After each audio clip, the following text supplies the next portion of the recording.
Welcome to Kevin Pollak's Chat Show. Nope, not Chat Show. It's me, Samm Levine. Fooled you. Hi, friends. I'm so glad that you could join us today. Kevin is still on assignment in the New York area making television for Jewish people. That's my understanding, at least. That's what I read on the internet. And I miss him. We all miss him. But I'm still here because no one asks me to make television, specifically not for Jews. I do that in my spare time. That's not when I'm on the clock. But I'm very excited that I'm here because I get to sit down today with a pal, with someone who I can best describe him as a comedian, writer, director, actor, illustrator, funny man, part-time caterer, and shark wrangler. Ladies and gentlemen, it's Chris Fairbanks. A lot of people don't know the secret with sharks is to, first avoid them. Oh. As a wrangler, I've never actually come in contact with any sharks. This is impressive. Yeah. I've never met a shark wrangler. So when it happens. Yeah. And it will one day happen. I will know how to wrangle them. Multiple sharks. They come in schools. They are fish. Sure. If it's just one shark, you're not really a wrangler. That's a movie thing that sharks travel in single pairs. They're in packs. They travel in packs. A dozen to 100. And I would take your word for it. You are a wrangler. Yeah, you gotta get them together.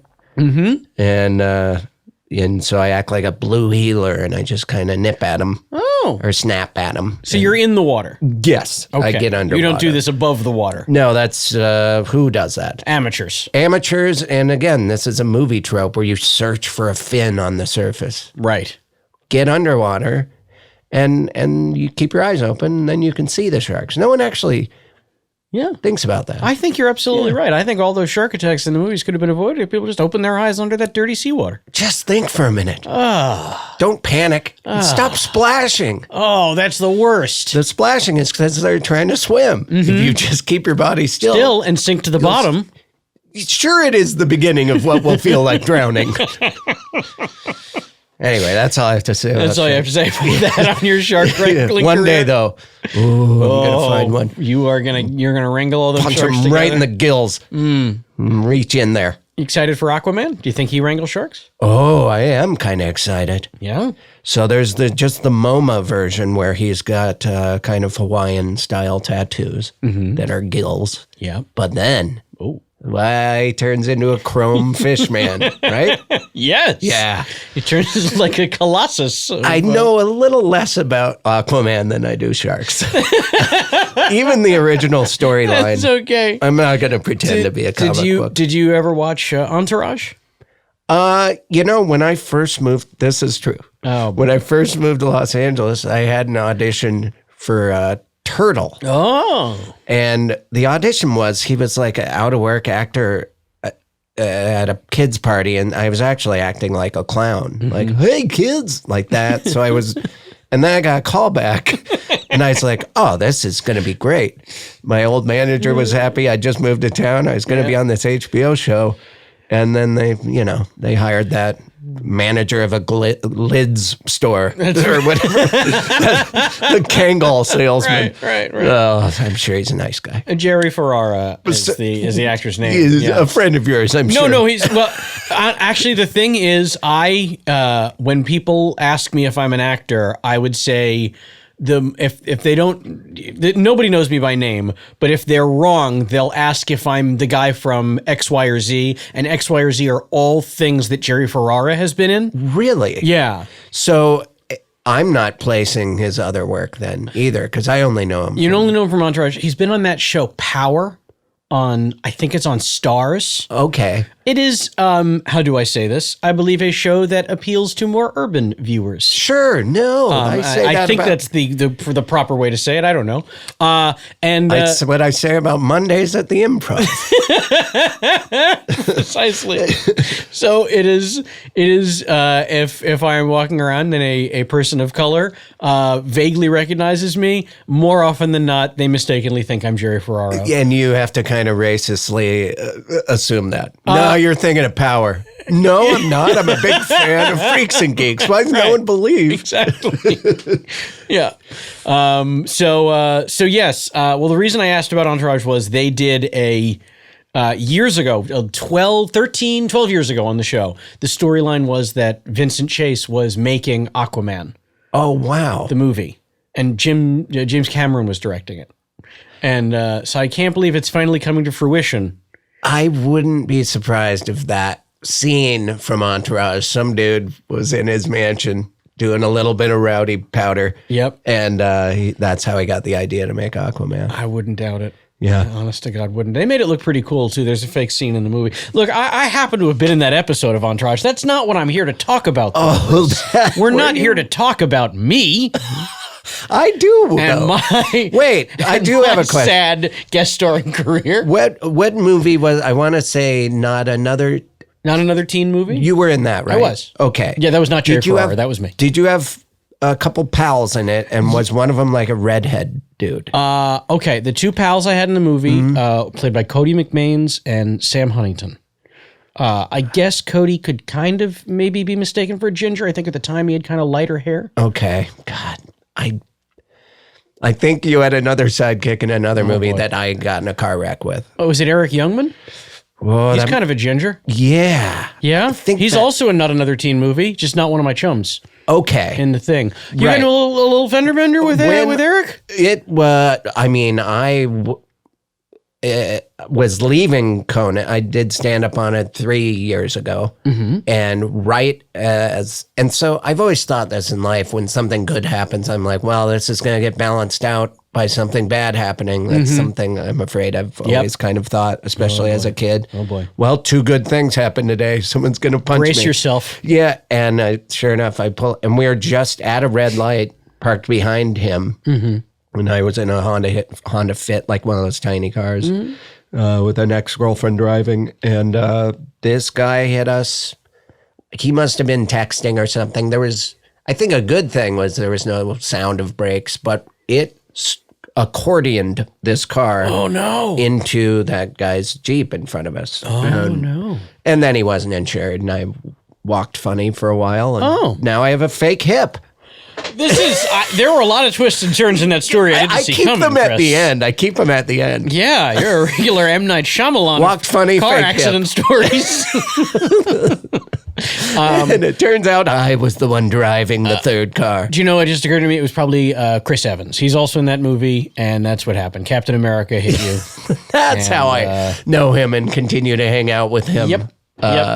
That's what it Because was. we work out at the same gymnasium and have a similar body. I think you mean physical therapy. I tweeted something about never being able to plug in a USB cord right the first time. It always takes me 3 times. I thought that was funny. 3 tries. Yep. Because of course it would be 2. And hey, it was a long.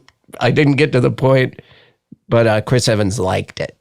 But then he unliked it, and then he tweeted something very similar, and I was like, "Hey, weird! I thought of that the other day." What? And then, but no, that's the strangest thing happened is all these people started attacking me because who doesn't like Chris Evans? Everybody loves Captain America. He's the best. Yeah. He's funny. He's got abs. Oh. I really should have let that one go. I don't like hearing this, and frankly, at my next Sunday brunch with the entire cast of Not Another Teen Movie, we do them thrice a month. I assume you all get Obviously, together. I will bring it up to him. I'm going to get to the bottom of this for you. Do you hang out with Freaks and Geeks? I hang out with. Thanks for asking. I'm so glad I could be on your show. I hang out with John Daly, who played the Sam character. Probably the most. Yeah. But the others, it's like we see each other. It's always Sure. nice. Some of them obviously see each other a lot more than I do. But it's people always ask me that, and I'm like, it's weird. Like we were all teenagers. Yeah. Like a few of us were in their 20s, but by and large, we're all teenagers, and we hung out for a year working on this show. Like, do you still hang out with the people who you worked that after school job with your junior year? Or on a show, or on a and you always say, let's hang out all the time after this, guys. you guys. Let's promise. Well, for a long time, we actually did. I saw John and Martin with regularity after the show ended. And then you get older and people, you get busy, you have lives. And I think they all just started hating me. Oh, really? How? They just despise me. Your origami. Your constant origami. It's my constant need to turn everything into origami. When I first moved here, that was we were all at Tom Bergen's, I think. Like, Oh, rest in peace, Tom Bergens. PFT. Is it done? I think it's long gone. It's torn down? I think so. I don't know if it's torn down. I think it's a different thing now. It was a bar. It was a big bar here in LA, for those who don't know. A lot of comedians would go there after shows at the old Largo. It was right down the street. A great Irish bar. Yeah. I met you through PFT. PF Chains. After you did your night kitchen shift at PF Chains. I should have taken more improv. It's too early. It's too early in the morning for that kind of riffing. But yeah, it's the building's still there, I think. But, okay. But that's a shame that there's a eerie history on those walls if you look at those shamrocks. Oh, yeah. Don't call them clovers. They get very upset. Yeah, well, yeah. So they would have, I don't know how you got one of those clovers. I tried to get one. And they hinted come in a few more times. Oh, okay. You have to so for regulars. One. Yeah, I see. Yeah. So you could what was it? Just said your name, right? I think I admitted that I lived in Venice, and they said, "Well, you're not going to come here enough." Yeah. You should have told them you were an alcoholic. I'll bet that would have gotten your. Back then, I didn't know I would be. Shamrock on the wall. I'm so sorry. I was still going to parties and having fun. I hadn't yet reached the alone in my bedroom stage of drinking. My stained pillow future of drinking. No. Oh, I'm just kidding. I'm fine. I'm a picture of health. He really is. You're drinking your cold brew coffee, right? There's whiskey in this. That's all right. We're on audio, so it's just you and me here. All right. Well, for the two of you, for my parents listening, who are like, I listened to the podcast. That was really great. I want to know more about that Chris guy. Because my parents, they're old people. They don't know. They don't follow. Right. So as I said in your intro, aside from the shark wrangling and the part-time catering, you are also known to the masses as a comedian, a writer, an improviser, a performer, a man of many hats. So I know from our conversations many moons ago that you're from the Montana area. I am. Yeah. Big Sky Country. Yes. But how long have you been out here? How does that go? You're growing up in Montana and you're like, hey, I like making funnies. Yeah. And I want to get out of here. Yeah, it was weird how I got into comedy in Montana because I was just with a bunch of skateboarder friends. We went to some party and we got kicked out. I think I broke a lamp or something. Okay. And was trying on some of this woman's clothes, coming out doing a little fashion show. I damaged one of her shoes, I think. Anyway, then in the newspaper, after we got kicked out, this was at a time where you could, if you wanted to say, hey, you were at my party, I kicked you out, but you're funny. Do you want to start an improv group? They only it was in the classified section or personals, whatever that is. I think that's how SCTV got started. Yeah. It is. It was if just I'm not mistaken. Hey, you. Yeah. We almost talked at a coffee shop. Yeah. Do you want to start the future of comedy together? Yep. But that is how I started doing improv, and then. So wait, what's improv in Montana like? Back then, it was, whose line is it anyway? Freeze tag and... All short form. Yeah, all games. And wow. Yeah, and me making too many jokes to build a scene. Right. And, but I enjoyed it. And then we went to some festival for it in the 99 in Austin, and I decided to move to Austin, Texas. Oh, Austin before LA. Yeah. Okay. I lived there about 4.5 years. What part of Austin, if I may be so bold? Oh, Hyde Park. Oh. Now very highfalutin. Yeah. I mean... I'll bet it wasn't back then. No, it wasn't. No. Lived in a tiny house. It was great. Mm-hmm. And my girlfriend at the time, we moved here together and broke up. She married Bill Hader, and that's the end of the story. Well, the story continues for you. Yes. It does, indeed. Yeah. And everyone. Everyone had a future after that. I'm glad no one's dead. No, me too. I Those think are the about sad that all stories. the time. Yeah. We don't need any dead people in these stories. I don't have a lot of dead Unless people they're Nazis. stories. Oh, I hate them. Nothing makes me giddier. I know for a fact you love... What if I just went back to interviewing you? Inglorious Bastards. Now, I'm just... no, I do hate Nazis, yeah. Yeah. That was a litmus test. If I can't say one nice thing, the clothes. I bring it up to all the guests. Hugo Boss nailed those clothes, though. Volkswagen built a mean car. I mean... Still do. I hated everything except for the sleek, clean lines. That's right. My this is a true story. It took me the entirety of my life until I was about 30 years old to convince my father that it was okay to buy German-made products now. Oh, right. He wouldn't buy a Braun like electric shaver. He would never consider buying a Mercedes. And I had to convince him the war's been over a good long time. I think the easiest way to make that clear, well, you'd have to send him there, but in Germany, they aren't real proud of that history either. I saw it with my own two eyes. Yeah, you get in a lot of trouble if you draw that logo on a wall. Logo?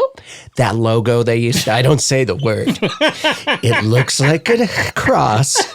It used to mean infinity or unity. Unity and peace. It used to be a real unity. Yeah.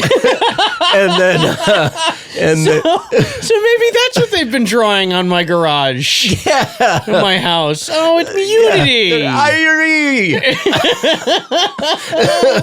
Island lifestyle. but you guys, you're white and bald. Steel drums. No, man, we were in Snow. That band, remember, Informer? You know, sit down, I'll keep them down. Detective man said they shot. Okay, I actually know the words, it turns out. I love that you know the words. I love that he was from like Montreal or something, but he claimed to be from one of the Jamaican barrios of Montreal. Oh God. There was some reason he got away with that. It was 1993, I think, was the reason he got away with that. Yeah. Wow. Yeah. And then 12 inches of snow. Huh? Mm-hmm. Oh, I think it's a dick. It's a dick joke. Yeah. He's making it because his name is Snow. He calls himself Snow. And he felt bad about having a little white guy dick. Yep. It should have been a little more realistic. It should have been, 7 inches of snow. Right. That's boastful. That's boasting. Yeah. 7 in parentheses, unexcited. Yeah. That's right. No, half staff, bro. Yeah. Half staff. a little chip. Like before a doctor, when you don't want to be totally turtle heading. Like that's the album. It goes onto the back. There's no room to put the titles of your tracks. Very wordy. Snow. It's really... Nobody's listening, man. Well, I didn't want to seem like I was bragging about my inches. I got to be real specific. Doctor's office, half chub. Mm-hmm. Okay. Oh. So then I'm so glad we cracked that case. After Texas, I moved to Venice Beach. Venice Beach, California. Yes, and I still reside there. Okay, so wait. So I understand the impetus from Montana to Austin. You were like, hey, improv. And you had friends, I assume, living in Austin. Were like, hey, man, there's a big improv scene. You should come here. Yeah. So you did? Was it similar with L.A.? It was, right when I moved to Austin, I didn't anticipate this because I knew I wanted to also start doing stand-up, but there's animosity between the two. Between Austin and L.A.? Between improv and stand-up in that Austin comedy scene. And so I had to pick a side. For a while, I tried to do both in the same venues and shows, but I decided to just focus on stand-up. And then won some comedy contest and ended up with a manager here, and my ex-girlfriend at the time wanted to move here to make movies and stuff, and so I moved here kind of hesitantly. I'm like, I'll try it out, but I like it here. I hope so. Yeah. So what year did you move here? 2003. Oh, that's around the time I first met you. I was just about to say, I thought it must have been when we met. One of the first places Greg Barrett kind of introduced me to, because he came to Austin and said, hey, when you move there, he's one of the only people that said, look me up, and then he actually did help me. What a good dude. He is the best dude, and also just got a hip replacement. Wow. And throughout this visit we're having, I will tell you who has a metal hip and who doesn't. It's one of the least interesting things about me, but I talk about it a lot. It's my biggest concern. Wait, that's not a bit. You have a metal hip? Yeah, I got it like a year and a half ago. Congratulations. Thanks. Yeah, it feels great. How do you enjoy going through the airport? It's funny because they don't really rely on metal detectors anymore. It's just that kind of put your hands up and... Right, but you have to tell them, hey, I have a metal hip, and then they pat you down afterward, I'm sure, every time. They only if I was doing pre-check, then you do go through a metal detector. But the spinny thing... Yeah. I think they have a more technical name for it than No, spinny it's a spinny thing. Well, I get into the spinny thing. Yeah. 705. That's what it's called, spinny thing, 8705. 8705. It's the model. Yeah, You wanna be specific. it's just a. I don't know what that is. It takes a picture of you, but it doesn't. It's just- interesting that it'll pick up a gum wrapper in my pocket, but Right. Not the metal not the hip. Yeah, As far as I'm concerned, those machines, they're just taking high resolution pictures of everyone's genitals. yeah. for a photo album that Right. they all laugh at a Christmas party. Yes. The TSA. It's for reference. Yeah. It's for reference. They give it to doctors. It's not weird. Stop making it weird. It's not for any sexual stuff. It's just for medical reference books. Now, we need you to turn around, ma'am. This is also for our Christmas party. I have to put my 2 fingers. Yeah. Okay, so you're out here. You're living with Greg Barrett. The two of you. It is Wood Shack. It is Wood Shack. Sure. And you moved to Venice. And did you have a job when you came here, or was it just? I've never had I always have on the side done illustration. Yes. No. I wanted to talk to you about that. I mentioned it here. Yeah. So that was kind of. It's kind of a similar, hustle as stand up. I gotta come up with a price and make sure I get paid. And actually, it's harder than stand up in a lot of ways. I imagine it would be, because with stand up, once you've done it, you've definitely done it. Yeah, and they no have to one's pay going to you. come back and say, "Hey, can you do it again? But can I see a different version?" Right. Even though I'm probably going to end up liking the first thing you did. Yep. Yeah, that's the one thing about doing art for people, like the edits. It's and other people's idea. Everyone always knows what they don't want, but they can't talk about what they really want. So you have to show them what they don't want, and then they're like, you know what? Can I tell you something? Yeah. You just described relationships. Oh, yeah, it's true. You did it. You weren't even thinking about it, but you did it. Everybody knows what they don't want in a partner. Right. Nobody knows exactly what they do. Right. And if they did, they'd be wrong. Right. They'd be like, no, that's what I want. And then they get to be like, oh, I don't know. Maybe I don't need that. I don't know. Yeah. So my point is, everyone should die alone. Yeah, it's true. Because you're just going to guess wrong. All you're doing is falling in love with a person that you thought you could have changed. Yep. And you didn't. And They wound stayed up the same. And they wound up changing you, but not in a good way. Now you hate everything they hate.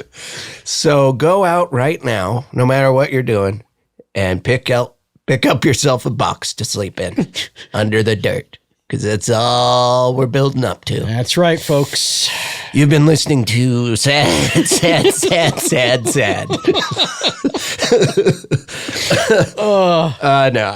Yeah.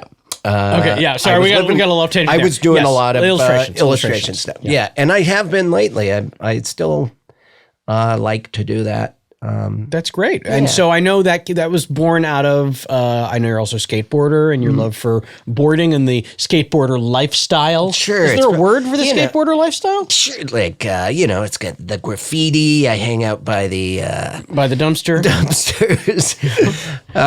Yeah. See, I am. You've been railing? It is. I'm always out there railing, man. When am I not? When am I not railing? Yep. Yeah. I've always kind of dressed like a person that won't grow up. You and Wayne Fetterman both. Yeah, Wayne always spinning his basketballs. Spinning his basketballs, wearing his Converse Hanging shoes, out his the- pinwheel hat, Asking 28-year-olds on dates. walking around with that giant lollipop with all the colors the size of his head. He's got to quit wearing that propeller hat. It's honestly, it is aging him down. Yeah, because he thinks it makes him look younger, but it's a young person from the early 40s. That's right. Well, that's what he thinks a young person looks like. Suspenders with shorts? Oh, What are you doing? Wayne? We got to have him back on the show to defend himself. Yeah. Let's call him now. I take it back. He will come back on the show for at least a year. I had him on a few really? months ago, and every time I invite Wayne on the show, he's like, I was just on. I'm like, you were on 2.5 years ago. He's like, that's too soon. Yeah. I was like, we've had 360 episodes. I think it's okay if you do a fourth one. Oh, totally. Yeah. Yeah, I've repeated damn it, people. Wayne. Yeah, God, Wayne. I hope somebody is listening to this who knows Wayne or tweets at Wayne. I don't think he tweets. Oh, he does tweet. Just let him know. Let him know he's a pain in the ass. Yeah. Yeah. Stop with the lollipops, Wayne. Yeah, your 1940s kid lifestyle. Yeah. No, I Wayne, love Wayne, if I you're love- listening, yeah, we I love Wayne. just want you to know I love you, and I really appreciate it every time you I'm come on the show. going to say it even at a lower volume always a because very good then friend you'll to me. know. Wayne, I also love you as well. You know I always have. I'll see you at the house later. Yeah. Okay. Now back to the show here. Okay, we're back. So, what kind of illustrations are you doing? Are we talking like logo designs for? I'm not that logo. I know what you're thinking of. The graffiti. Not that graffiti Very logo. good, confusing Canadian Jamaicans. Yes. No, I'm not real good at graphic design, really. Okay. But that is always part of, like, when I make a poster or something, I'm like, well, I got to pick out a font. Oh. But I mostly just draw with pen. Okay. And Freehand? scan it. Yeah. all right. And sometimes with a tablet where you're drawing. That changed the game. It really did. It made for some clean line work. Yeah. And for coloring, like usually I would scan a drawing. Now this is going to be real technical and boring. I like it. And then you got to select the paper. I don't know how else to do it. Delete the white of the paper. Yep. So then you have a floating, transparent black line Yep. drawing. And then behind that in Photoshop, I would color behind it. Wow. But that tablet thing changed the game. 'Cause Yeah. You're just doing so it you're all in one. so you are Photoshop savvy. I am a Photoshop savvy person, yeah. That's very important. When I first moved here, at one job I was going to try and teach Photoshop for illustration at there was an art institute in Santa Monica, and it didn't end up happening because I saw how much work I was maybe getting in over my head. Even though I have a degree for art teaching, I went to a school. That's the only thing. You either get that or become a studio painter. I'm like, wow, this isn't gonna. I knew I would never show that diploma to anyone. Was this in Montana? Yeah, University of Montana. Anyway, but it's framed on a wall. I can prove I went to college if someone comes over to my house. I'll take your word for it. It's framed. It's beautiful. Noted. But I did get a discount at 24 Hour Fitness by almost working at that art institute. Ooh. Yeah, and what a great place to swim. I wish they would take 1 hour out of those 24 to just clean the Band-Aids out of the pool. A great place to swim, the Art Institute or the 24-Hour Fitness? They actually, they raise an eyebrow if you do it at the first place. They're right next to each other, though, so you can't get confused. No, 24-Hour Fitness. Do you know how few... Before I got my hip fixed, they said, try and swim it off. Oh. And so for a couple years, and I didn't know how to... Swim it off? It is the one thing where your whole body is, sure. If you're having pain that is starting from, like, before they figured out, oh, you have a joint with no cartilage in it, you should probably swim. So you're out here, you're Photoshop savvy, you're improv savvy, you're doing the stand-up comedy. Then what? Oh God! Oh boy, I gotta conjure my future right now because I'm still doing those things. well, no, hang on. Lots of people, the day are doing those things. Okay, then I found treasure. No, then let me help. So you have appeared on virtually every late night show that showcases comedy. You have an album. You have, as far as I know, at least several podcasts. I have one. The one main podcast. Yeah. With Karen Kilgariff. Yeah, which is doing well now because she's become a famous person with the My Favorite Murder, and those people are now listening to her other podcast she's always done with me, where we just that's fantastic bullshit and have fun. Yeah. I know. I used to get a kick out of watching you on your show, World's Dumbest. Oh, really? Did you watch World's Dumbest? I did watch World's Dumbest. Did you watch? I am. Here's the thing. There was a TV show that ran for a few years. I think it was on True TV called "It Only Hurts When I Laugh." Oh wow, I don't remember. And damned if I can remember who did that show. Anyway, but I will always watch short clips of dumb people hurting themselves. Yeah, me too. And they have, like in a bar, something called Chive TV. They bring like a thumb drive and you. I don't understand the business. We don't have to talk about how it works technically. I don't know why I brought up thumb drives. No, let's take a 5-minute break to get really into the specifics. Everyone not interested in the technicals, just skip. Come back 5 minutes from now. But it just plays the clip. So that's what I felt like World's Dumbest. They would play the clip and then Todd Bridges or me would pop up. I think those people, Todd Bridges and who's the ice skater hit that girl Tanya in the Harding. leg? Tanya Harding was on the show a lot, yeah. She didn't hit her in the leg. Her, No. We still don't know. Right. Galuli's guy did it. Yeah, Galuli's guy. Yeah. But they originally it was called World's Dumbest Criminals, and I think they just played videos of crimes going wrong. Yes. Or cars. Yes. And then it became World's Dumbest Everything. But I would be oftentimes, a lot of people don't know this, when they're telling the joke, I would be also sitting in the chair silently approving of it because you couldn't laugh. You never heard laughing. Right. So I'd just go, and right there I just smiled and went like that with my thumb. Yep, you did. He did. I can vouch. You can just approve of the joke, and that was called directing. So that's my only directing credit. Hey, a directing credit is a directing credit. We shot little sketches too. Yes, you did. I don't know which camera when it went over a certain shoulder or not. You know. Yeah, don't undersell. No. So that was on for a couple of years though, right? Yeah. I did one of those Talking Heads things. Talking Head stuff. I forget what the name of that show was called. Weren't you on I Love? I was not on any of the I Loves. Mine was like Most Horrible Somethings. It was a whole series of them, and I think each episode was its own title. But yeah, I had to do a bunch of those. It was like most world's funniest, horrible. Greatest, dumbest, most biggest. World's greatest dad. History's greatest, history's worst, something like that.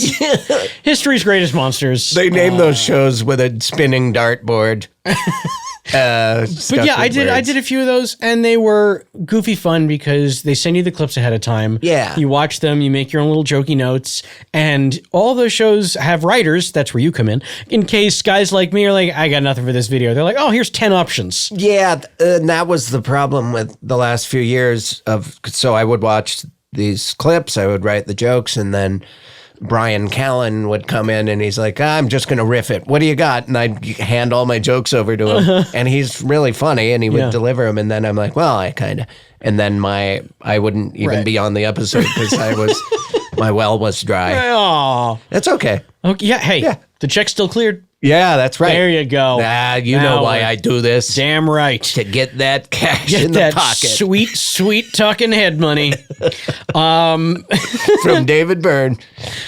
So I did mention you have an album, Fairbanks, with an exclamation point. Yeah, I'm shooting a new special in 3 weeks. That's on fantastic. January 5th in Portland, Oregon. Oh, so that's why you're doing some shows at the end of December at Helium. Thank you, yeah. You're very welcome. That's practice stuff. So if you are in the Portland area and you were not lucky enough to get tickets to your special taping.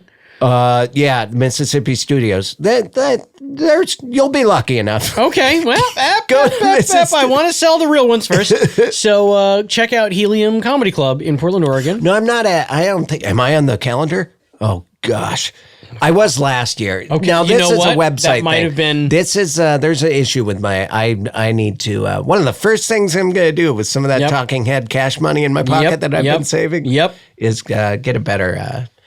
Calendar. That's probably me. I probably looked at what had to have, maybe it was last year. Yeah, if you scroll down. Were you there December 22nd, 21st, 22nd last year? I think so. Then I was looking at 2017. Ignore me. It's so funny that my back is covered with sweat because I feel like I'm booked at a comedy club and I didn't, and I'm not, and I'm double booked because I have a show with Reggie Watts on that I want you to ignore what I said, ladies and gentlemen. So you're saying I have to cancel my Montana shows and get to Portland without checking any of it. Should I do that right now? 100%. Okay, getting on my phone, canceling it without any research. Siri, Alexa, cancel everything on my calendar. Siri, are you still Tom Cruise's daughter? Sorry, I always pronounce that. No, I'm sorry. So your warm-up gigs, if we may call them that, those are happening in Montana. Yeah. Okay. And also hopefully Largo here and some right before around New Year's time. Okay. I just gotta get that last minute. Oh yeah, of course you do. Yeah. Yeah. It's kind of silly that I am in awe. There are, I don't say a good number, but there's enough comedians out there who put out a new album, like once every 18 months. Yeah. And to that amount of work that is needed to do an hour plus of all new material that you are pleased enough with to put in album form, I don't think regular people understand how hard that is. And I don't think the people that put that on themselves, I'm going to put something out every year and a half. Yeah. I don't think anyone's telling them, hey, these are getting progressively not as good as the one. Like that's why I've been my first album was, 10 years of stand-up. Mm-hmm. It was like everything I had done and fixed over the years, and then you're supposed to like start over. It was a lot of. I should have had another album since then. But I'm doing it every 10 years. I like it. I've decided. I like this very much. Yeah. Once every 10 years, because then it's the good stuff. Right. Exactly. There's no doubts in your mind. I could have put something out a few years ago. Sure. Also, I'm a little lazy. Oh, there's that. Here's looking at you, brother. Here's looking at you. Me with a vanity mirror. Yeah, that's. I am lazy as well. I am. Here's my my motto is, if they're going to pay me SAG minimum, they're going to get minimum effort. Right. Exactly. Which is a terrible attitude. It's the only attitude one can have who's been jaded, and does not appreciate how lucky he is to have this job. Right. That's what I often think of. I'm like, no, there are people who would step on their grandmother's neck to have, but I can't do it. I'm jaded and I'm lazy, and that's why podcasting is the best. Some people call it lazy. I just feel like I'm kind of irie. Like. I live at... Put that logo down. Hey, stop holding that up. It's a swastika. Oh, God. Enough with that logo. Jesus, it's everywhere. Chris. We both, you and I both hate Nazis. We do. We're very clear about that. But I do like calling it the logo. Just that. It is. It's nice. It's a good, I think we take away some of its power that way. Yeah. Yeah. Beat it down a little bit if you just turn it into someone's graphic design. Mm-hmm. Yeah. So wait, let's talk about the podcast that you and the great Karen Kilgariff do. She is great. It's called Do You Need a Ride? Yes. Yeah. We, at the beginning, the mission statement was to pick up comedians at the airport. We record in the car. We still do that every episode. We tried a studio a couple times, but...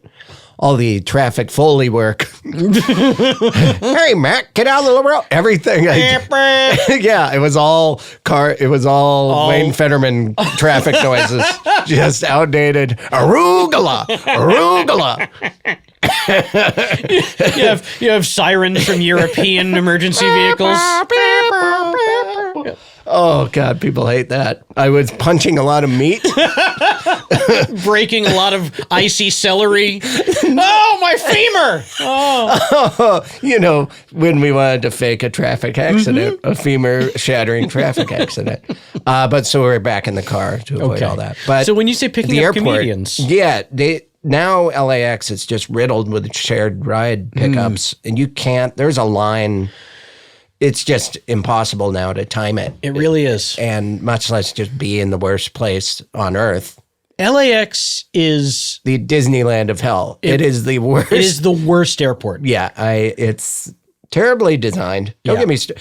And that restaurant in the middle, that Jetsons-themed arches spaceship. Yes. It's haunted and empty, right? I believe it was at its most recent point when it was a restaurant, it was called... Encounters. Oh. And it is closed. That's gross, because that's like, hey, Did you just meet someone? Did you just pressure some poor woman that had to sit next to you on a flight and having a drink, and she didn't want to be rude because you talked about someone in your family that died? Right. I was going to say, because you don't want to be rude because you talked about your extensive gun collection. Yeah. It was in your checked baggage. It's only because you looked up from your Guns and Ammo magazine, you picked up. And now you got to go have a drink with him because he wants to bring you over to his Hilton on Century Boulevard. Well, not this time, buddy. Sorry, that was coming. No, that was it was very personal. For those who've never been to LAX, this restaurant that we're referring to is literally not attached to any part of the terminals. Yeah. You have to leave the airport. Yeah. It is in the middle of a U-shaped airport with all the terminals. So if you go to this restaurant and you are like, oh, I just have 6 hours to kill, I'm going to go to the restaurant, you have to go back through security. Oh, that's right. It serves no earthly purpose. If you are going to leave the restaurant and go back through security again, you're going to go to a good restaurant. You're right. I never thought of that. Of course, that's why it's empty. Because you go in now, if you look up, there's just cardboard. There's a cardboard cutout of Vin Diesel. It's like a Blockbuster Video in there now. It really it's just is. empty, it's sad, and dirty. It's abandoned. It's like a shopping mall from 1991. Yeah. To present day. Like one of those factory outlet ones. Yeah. Real with a bad. Bass shoe store. Here's a quick story about me. When I was 21 years old, I was hanging with a rough crowd back then. Yeah, in the malls, like in the hallways at the malls. I was hanging with I don't want to say any of them by name, but let's just say they were on a very popular television show, and it wasn't that 60s show. And they enjoyed going out to clubs, and they would occasionally invite me out to join them. And on more than one occasion, they were like, hey man, we're going to LAX. And I always assumed they meant they're going to that bar, Encounters, which I've now known it was called, at LAX. I was like, what a weird nightclub. Yeah. Going all the way down there. And then I found out, I literally never joined them. Yeah. And then I found out after the fact, that was the name of a nightclub in the Hollywood area for a year and a half. Oh, really? LAX. Yeah, I did. Oh, no, I don't believe I've ever technically clubbed. I mean, I've been to clubs, but I have also never technically clubbed in that sense. Have you ever bottle serviced? I've been at tables where bottle service was made available. No, that's not what I'm saying. But I would never. Yeah, it's a bizarre world. And I worked on a show where we hung out with like motocross athletes, and it was a comedy panel show, but it was skateboarder, that action sports world. So then we would end up in those clubs sometimes because there was an event or something, and then we get to hang out. And I don't understand the waiting in line, paying hundreds of dollars for some vodka. Yeah. And that's how you get in. And everyone gets drunk. No one leaves. No one meets anyone. There are no encounters. There are zero. The music is much too loud for talking. Yes. I do not understand it. And it's very expensive. Oh, it's ridiculously expensive. Yeah. It is the fastest way to set $2,000 on fire. Yeah. With nothing to show for it. Yep. Except maybe chlamydia. Right. If you're lucky, chlamydia. That's a best case scenario. Yeah. That's your best case scenario. Come at us, clubbers. Come on, club kids. Tell them your Twitter handle, Chris. Tell them where to come at you. It's Club Kid Chlamydia 69. Of course. All right, wait a minute. We were talking about you and Karen picking people up at the worst airport in the nation, I am LAX. very bad at staying on task. I am as well, but luckily I did not catch chlamydia last night at the club, so I am clear-headed today. Me too, and clear-skinned, especially in the old genital area. Anyway, we clean living, man. You're never going to regret it. Drink a lot of water, read the book, the good book. We drive our comedian pals around. So these are comedians from out of town who are gigging in LA? Usually it's comedians we know that we're friends with that live here and are coming back from an out-of-town gig. And so in the beginning, we were like, how was it in Shreveport or wherever the comedy club was? Did you enjoy it? Was it scary? Yeah. What did you pack? Oh. How were the shows? Really boring stuff. Not if you are a comedy nerd. Yeah. Now it's more. Karen has this following now, and it's sometimes I feel like people get mad when we have a guest. They just because they wanted to hear Karen riff because I think they like discovering how funny she is. She's really good at like. I can, because I've done it a lot, and you're good at it too, where my conversations go all over the place. Sure. She's able to reel me back in or yes and me without saying, what the hell are you talking about right now? Which is what happens to me a lot in real life. She's just a good conversationalist. And we enjoy each other's company, and we laugh a lot during it. If you like... podcast where people laugh at make each other's laugh and themselves laugh. Yeah. Do you need a ride? I couldn't. It's the best endorsement possible. Do you enjoy hearing laughter? Joy. Do you enjoy joy and possibly laughing yourself? No. Get out of my house. I hate Christmas. I'm sorry, ma'am. Am I wrong? Did I read somewhere or hear somewhere that you have at points in your life dealt with anger issues? Yeah, I feel this is like that is my hand I broke. He's got for those listening. He has a little bump on his most outer knuckle on his right hand near his pinky. Yes. It was out of fear more than anger. I started skateboarding again with my metal hip. And when you land on them, bones are way softer than metal. And when you land on a hip that made of metal, it pinches in a way where I had never experienced that kind of pain. I thought I maybe damaged the implant. Oh, no. So out of frustration, I picked up my skateboard and I punched it and I broke my hand. My hip was fine. Right. So that was that's like an embarrassment. I wish I wasn't even telling the world that happened. No, I love that you would share that with us. Yes. Well, I don't know. Metacarpal. I don't know that I would call that an anger issue. I mean, that is a frustrating thing to have happen. Right, to think that you spent all that money and that time recovering and you've ruined it. Yeah. And you have to do all of it again now. But in that moment, reacting that way and creating a much bigger problem than what ended up not being a problem. How long did it take for the hand to heal? It's still, and that it was affecting drawing and everything. Like Chris. It was right when I started drawing for the new Mad magazine. Like I had, and I couldn't rest my hand down on that bump. And I can't really draw like holding the pen a different way, like a feather quill, what I'm doing here. Yes. Kind of a dainty, fancy man. He's holding it like showing me a very fancy boy hold. Yes. 2 phalanges up, making a little shadow of some sort of a rabbit. I don't know. That looks very natural. You could be a fancy lad. Yeah. And then dearest Penelope. No, it was, but it's getting better now. I'm back. But yeah, I get sometimes upset, but I think I'm getting a hold of it, the hang of it. Do you know, I too noticed. I never had to go to like anger therapy or anything like that. Certainly not a court mandated one. But I get so frustrated in traffic when I'm driving. Like nothing else in my life frustrates me like when I'm behind the wheel. And I have found myself on more than one occasion so dangerously close to like a road rage incident. Yeah. Like I was a half step away from Jack Nicholson with those golf clubs. Right. Let's talk about a dated reference. And so a friend of mine who does like transcendental meditation was like, look, he's tried to pitch me on meditation before, and the problem is every time I try to meditate, I fall asleep. So I do the thing though. I do the 5-2-5 breathing technique.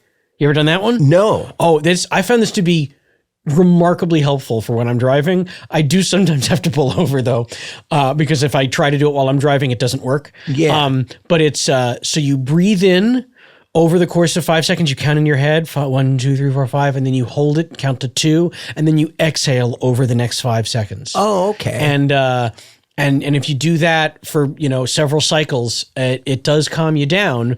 Or in my case, it allows the person who I'm angry with to get far enough away from my vehicle that I do not want to murder them. Yeah. And thereby putting your life in danger. Right. Yeah. So that's, I think, probably what's helping more is that it creates distance between me and the person who deserves death. That makes sense. But it also makes the breathing thing, there is something to that. Mm-hmm. And I accidentally, just even when because I was pretty mad at the world when I had pain in the hip thing. I was imagine. Frustrated all the time having chronic pain. But then the swimming thing, a byproduct of doing that, other than making all this radiating pain go away, was the breathing thing. Like you're not thinking about something and you're just focusing on your breathing and going back and forth. And then since the surgery, it's kind of emasculating, but I go to something called BAR method. It's a combination of yoga, Pilates, and dance. Yes, that's BARRE, right? Yeah. And so my physical therapy after the surgery was a lot of like, laying on your side, putting both feet in the air and just spreading your knees apart. Oh, like little clams. Yeah, like the Suzanne Summers Thighmaster, but without the Thighmaster. Exactly. Yeah. So, because you want that as if the Thighmaster could be on the outside of your legs. Oh. Thighmaster takes care of the squeezing, but the pushing part. So I go to these BAR method classes, and now I like it. And that's all about breathing and focusing on that stuff. And afterwards, I feel really calm. And in general, if I do it 2-3 times a week, which I have been, I've stuck with it. And I'm the only dude there. And now I have a mustache. Like when I walk in there, I know they're like, what's this man doing here in the corner? Because there's never dudes in there. Well, but every instructor is like, this is Chris. He hurt his hip. He's our friend. And then it's normal. Oh, yeah. But I love it. I love it. And it really, my overall mood. A lot of people would say that the yoga makes you irie like me because of this island lifestyle. Yeah. But it is the BAR method. It has helped a lot with that. That's great. I think anything where you go and just focus on your betterment or whatever, other than all the other ways I've tried to make myself feel better, like booze or whatever, it lasts. It makes a lasting impact. I like it a lot. Yeah, I did boxing for a while. I was working with an instructor, hitting the pads and stuff. Yeah, and then I had to stop because I started bare knuckle fighting. Oh, really? Yeah, and I'm terrible at it. Bare knuckle, like in the streets? Yeah, I started a fight club. Oh, you're not. You It was did North, you it was really? a North Hollywood Fight Club. Are you kidding me? I don't know. Am I? Look, let me tell you something about me. Did you get all Tyler Durden? If the shit hits the fan, I'm the first to go. Okay? In a tough situation, if this were a horror movie and I was in a group, it does not matter who's in the elevator with me, I'm the first guy to die. I want you to know that. There's nothing tough about me. What if an escalator breaks and you're in the middle? I live on that escalator now. I'm going to eat the guy next to me for food. You're not immediately. I will kill him before he has the chance to kill me because I know he will. We are talking about an escalator. Yeah. Like at a mall, there's other people around. No, you're going to eat that guy. I'm going to eat that guy. I think that's a sketch. I honestly think somebody has already done that sketch and I've seen it on TV. I feel like it too.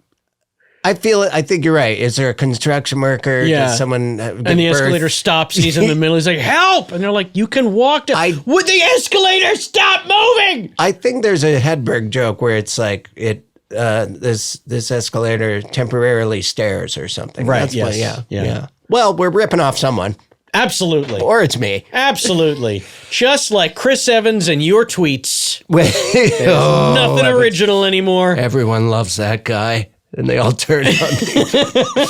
I was kind of, growing up in Montana, it's a small town, Missoula, and in the early 90s, or when I was in high school, people just would drive around and there's cowboys with trucks all listening to like Sure. NWA and stuff. Like very confused with hunting rifles in the truck. Like it was totally It's normal. Montana. They issue those to you at the border when you Yeah. come in, right? And people would wear batting gloves, the thin gloves for swinging baseball bats, and go fight. Like it was totally normal to drive under the bridge on the weekend and go watch fights. Wow. There was a girl named Tough Tiff that had the vanity license plate Tough Tiff, and she would go down there and beat up dudes. Good for Tough Tiff. She was a badass. Oh. And it was a thing. And now that would never happen now. I go back to that town, it's just kids in tight pants riding bikes. It's, it's Social media, man. Yeah. It took all of our most cherished ideals away from us, like the Missoula Fight Club with Tough Tiff. Oh, the Wednesday night amateur boxing night sponsored by Bud Light at the Wilma Theater, where I will be with Reggie Watts, December 21st. It used to smell like beer. People, you could just go there and fight your friend's dad, whoever was there, and everyone was drunk, and you would go watch amateur boxing. It was totally normal. People got injured, knocked out. Yeah. You didn't find out if they were permanently damaged. It was that kind of went away. I think it's good. I could definitely not take a full hit to the I sneezed a little hard the other day and was dizzy for 3 hours. Whenever I sneeze, something happens in my shoulder. It's like a nerve thing, and if I sneeze too many times, I have to lay down. Yeah. Put a heating pad on it. Yeah. I am falling apart. So we shouldn't be boxing. This is either the best idea or the worst idea we've ever had. It's either going to turn our lives around or send us to our early graves, and we've earned those graves. Yes. At least I have. That's where I'm headed. We all are, really. We really are. Oh God, I just love getting so deep with you. In addition to all of your fine other work, your stand-ups, your improvs, your drawings, Sure. you also do some acting. I have been. You have lately. been some acting. In fact, I remember getting great joy when I saw you on an episode of Crashing.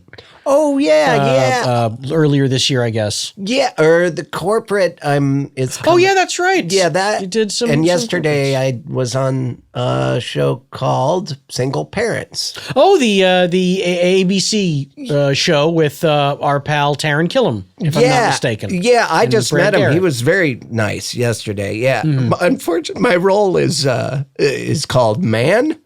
Hey, I wanted to change. Can I be arguing man, since my guy is arguing with his girlfriend? But it is currently, it was the role of man, which I think I got because I have a man's mustache right now that I grew for character reasons. he's gone. You got him. There was a bug on my. There was a bug on his face. Chris slapped himself across the face with my pinky up. like a fancy gentleman. Earlier, remember when you all visually imagined me writing with a feather pen? That's how I just slapped the bug off my temple. And I actually kind of hurt. Oh, no. Yeah, that's all right. Oh, if you leave here worse than when you got here, I'm going to have to answer for that. But it was very fun. And one of the writer of that show is this Bridger Weiniger. I think I'm saying his name like. It's like vinegar with a W. Okay. He was on our podcast a few years ago. Oh, that's terrific. And it was there was a little window of time there where if you were good on Twitter, like Rob Delaney or something, he got plucked out just from his joke writing on Twitter. And he was getting writing work on shows. Yeah, that like guy who created Shit My Dad Says. That was just from his Twitter. Yeah. That doesn't happen anymore, right? Not to my knowledge. Chris Evans just goes out there and he'll just steal it. Yeah. I think the last time that happened was the Fat Jewish. Is that that guy who was stealing everyone's material and then they gave him some $1 million book deal and then everyone was like, why are you giving him anything? None of this stuff that he's posted is original. He steals from all the artists. That cracked open a hole and people started accusing him and it's like, well, look who else does it. All these websites are stealing material too. Right, but they don't have $1 million book deals. Right. Yeah. Oh, I got a big... Nope, he was not... I thought Sam Artek was like, yeah! He threw his arms up in what seemed like hardcore agreement. He was reacting to something else happening outside of this room. He was ordering a sandwich using mime to someone in the hallway. Come on. So do you like acting? I think I do. I don't know that I would identify or say I'm an actor. I should take some classes, I think. You ever take any acting classes? You know, I took some when I was a teenager. Yeah, I took some early on. I think I should do it again. Go for it. Yesterday I had to get very upset because I'm breaking up with a woman. Okay. And I'm like, I don't know I think I'm doing this in a comedic way, and they don't need that right now, and I don't have a plan B. But I started getting nervous about it. And I think you do get nervous and scared when you're breaking up with someone, so it probably looks okay. I'm sure it's fine. But you never know. The problem with acting for me, and I guess you would get used to it, is I'm used to an audience telling me if things are going well or not. Like, so much so to where I will have the same set and do jokes that I know work and have worked. But there are going to be one night where everyone watches with their arms crossed, and I will doubt everything I've done over the past 19 years. You know what I mean? Like, so I need an audience's approval, or I feel like I'm. So it sounds like what you need is to join the theater. Oh, where's my black turtleneck? Oh, I don't know. My feelings on like acting training have really varied over the years. I would certainly never tell anybody not to do it. Yeah.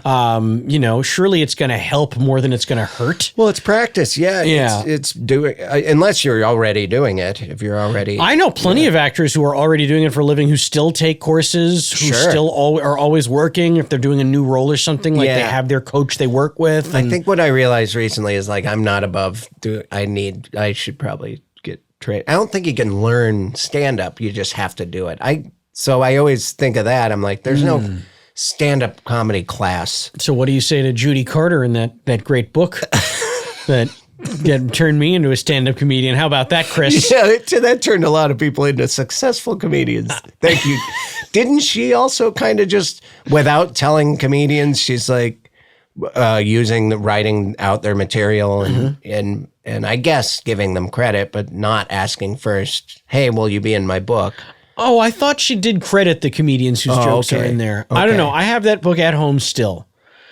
You know the book I'm talking about, How to Be a Stand-Up Comedian or whatever it was called? Yeah, yeah. From that book had to have been published in, what, 1990, 91? Yeah, I'm starting to think of other books that during my improv days that I spoke. Sharna Halpern's The Truth in Comedy. Oh, there you go. Or, you know, like there's, it's like, oh yeah, that's just, let me study my comedy book. Let me get serious and get to learn how to be funny. Yep. Let me tell you, there's only one way to learn, and that's listening to podcasts. That's right. It ain't from books. If you're not listening to at least 45 different podcasts a week full of comedians cracking wise with each other, you're going to fail in this business. Now, you always co-host this or occasionally so the co-host show has definitely evolved over the last few years. This show started out as an on-camera live stream podcast. Oh, okay. And Kevin, it's always been called Kevin Pollak's Chat Show because Kevin is Chat Show. It is his program. Pogrom? Yep, Yeah, I said program. It's his program. And Grum. I don't like myself now. I actually it's Christmas time, so I'll forgive myself a little. You've earned it. That's your gift to as yourself. I leave today. Please don't make eye contact with me. Eye contact, Irish. And it's Irie. It's Irie, baby. It's Irie. And then the last few years, it has been more focused on audio. Sure. Because Kevin has just been too goddamn busy. And it is, when we did it live streamed, we did it Sunday afternoons. Yeah. So that really locked us down to how we could do it, when we could do it, who we could book. Sure. And it really started out as a great idea, and it's amazing we were able to keep it up like that for so long. But I think it's pretty much an audio only podcast for the foreseeable future.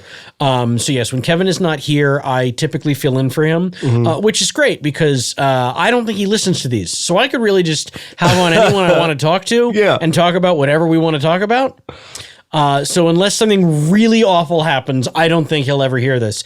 But Kevin, if you are listening, the password is timpani. Timpani. Like the drum. If Kevin texts me that word, I'll know that he's heard this. No one cheat and help him. No one text Kevin to text me timpani. We have the same person cuts our hair. That's what I have in common. Yeah. Okay. Yeah. And I've heard he's the nicest man ever. The hair cutter? Yeah, the hair cutter. Phoenix. He's a great hair cutter. Have you really never met Kevin? No, never. That is appalling. Yeah, it's disgusting, isn't it? Kevin, get in here. He didn't want to come in. I thought he was on assignment. He wasn't interested. You said he had a stakeout somewhere. You told me he's a private eye. Well, we'll have to fix that. Yeah. You're a goddamn delight. So when Kevin is back, I'll tell him he has to chat with you because it's. Well, I was just on. Oh, Fetterman! Sometimes you have more to say. No, I will absolutely tell Kevin that he's got to have you on when he's back because everybody should have the pleasure of having you on their podcast. I don't want to suggest for a second that I wasn't excited to come talk to you. Well, I mean, it's been a while. It's good to see you. Yeah, it has. It's lovely. Yeah. I was so excited when this was happening. Oh, good thing. And I guess, I mean, I like to go out on a joke, but nope. I prefer a dip into the somber. I'll tell you what we'll do. Let's have a moment of silence for all of the off-color jokes that you and I have made that are no doubt going to get us in trouble with at least 10 people on Twitter. So just a brief moment of silence. I'll think about it. Call it a logo. Flipper babies. I swear to God, the dumbest fucking thing. I should have them edited. I should get that edited. Maybe I'll ask Chris if he wants to. I'm racist because of my grandpa. Stuff. I know. That's why. He used to sit at the foot of my bed and just say the most terrible things. All right. Yeah, that was a good moment of silence. Thank you. Thank you so much, Chris. Thank you so much for being here. I had fun. This was a goddamn delight. Where can people find you? ChrisFairbanks.com, the website. January 5th, Portland, Mississippi studios. Go to those shows. 2 shows. I'm recording a special. Twitter. You got Chris Twitter. You're Fairbanks. at Chris Fairbanks. I got the Instagram, Chris_Fairbanks. I put too late. drawings on there. That's it. That's the only way. Then I'm not giving out my phone number. Be bold. Do it. I had a friend who did that, a comedian who got a 1-800 number that was just voicemail, and he used to give that out to people. What a lunatic. Not that like that gives people a way to get to him, but that means he has to sit there and listen to all those voicemails. Yeah. What an insane person. Anyway, my 800 number is, that was me. I was the comedian in the store. Okay, dude, thank you. Let me just thank a few other people so we can both get out of here. I would like to thank everyone who helps make this show possible. Our producers, Jason McIntyre, Corey Levin, our head writer, Jamie Fox, chat show himself, Mr. Kevin Elliott Pollock III. That's not true. As far as I know, he's the first or second, not the third. I'd like to thank Sam Kiefer. Hey, my pleasure. Sorry about the flailing. No, that's okay. It really added to the show. I was very confused about what was going on out there. All of the wonderful people here at Earwolf. I don't know if we'll speak again before the new year. If we don't, happy holidays. Have a great 2018, rest of it at least, if you survive. Otherwise, until next time, and as always, you may now fuck off.